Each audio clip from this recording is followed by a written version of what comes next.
Prince Absalom was David's son by Maachah, the daughter of the king of Geshur.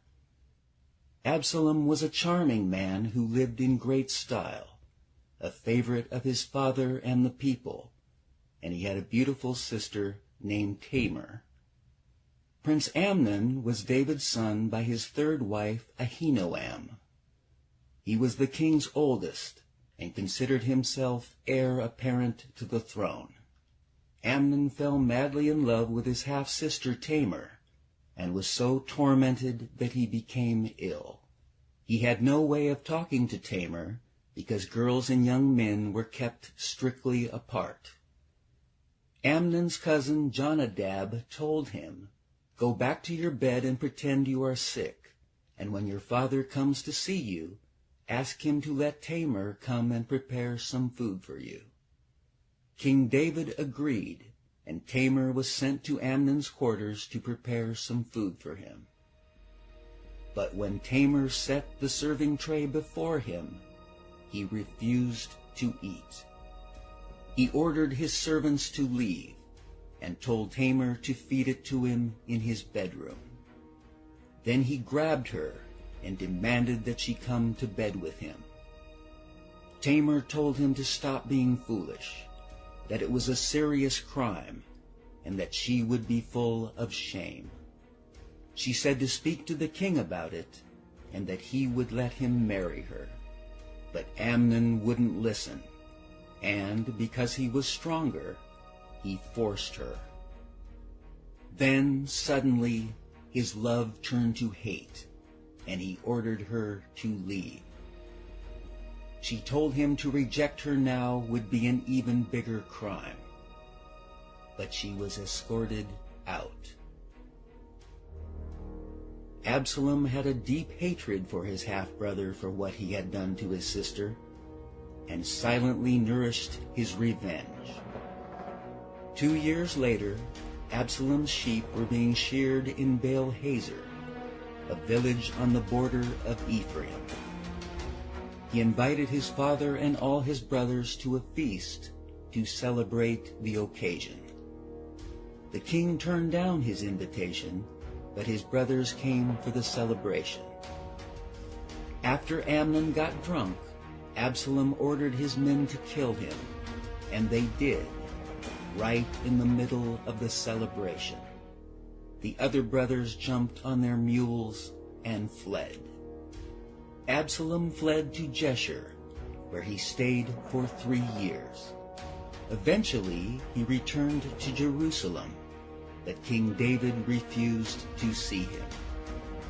2 years later, Absalom was finally allowed to see the king, and they reconciled. But it was not to last. 4 years later, Absalom told his father that he wanted to go to Hebron to sacrifice to the Lord in fulfillment of a vow he had made at Geshur. King David told him to go and make his vow. So Absalom went to Hebron, the very place his father had been anointed king of Judah, approximately 34 years before. Nathan had told King David that his own household would rebel against him, and now his son was preparing a rebellion of epic proportions. He bought a magnificent chariot and chariot horses, and hired 50 footmen to run ahead of him. He got up early every morning and went to the gate of the city, and when anyone came to bring a case to the king for trial, Absalom called him over and expressed interest in his problem. He sent spies to every part of Israel to incite rebellion against the king. "As soon as you hear the trumpets," the message read, "you will know Absalom has been crowned in Hebron."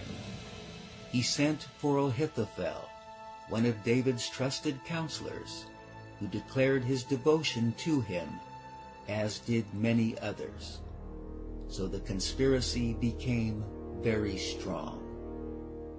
A messenger soon arrived in Jerusalem to tell King David, All of Israel has joined Absalom in a conspiracy against you."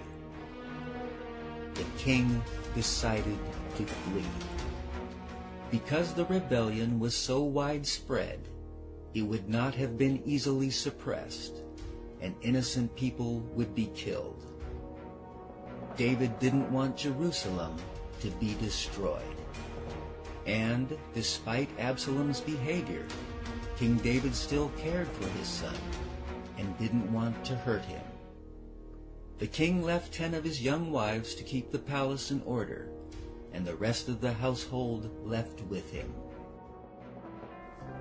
There was a great sadness throughout the city as the king and his party passed by. Abiathar and Zadok took the Ark of the Covenant and set it down beside the road until everyone had passed. "If the Lord sees fit," King David said, "he will bring me back to see the Ark and the tabernacle again. But if he is through with me, well, let him do what seems best to him." The king told Zadok to take his son Ahimaaz and Abiathar's son Jonathan and quietly return to the city. "I will stop at the foot of the Jordan River and wait there for a message from you. Let me know what happens in Jerusalem before I disappear into the wilderness." The king and his people walked up the road that led to the Mount of Olives.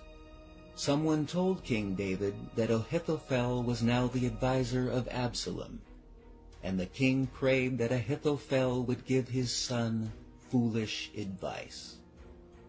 As they reached the spot at the top of the Mount of Olives where people worshipped God, he found Hushai, one of his friends and counselors, waiting for him. The king told him to return to Jerusalem. He wanted Hushai to offer his counsel to Absalom, then frustrate and counter Ahithophel's advice. "Zadok and Abiathar are there. Tell them the plans that are being made to capture me, and they will send their sons to find me and tell me what is going on." Hushai returned to Jerusalem, getting there just as Absalom arrived.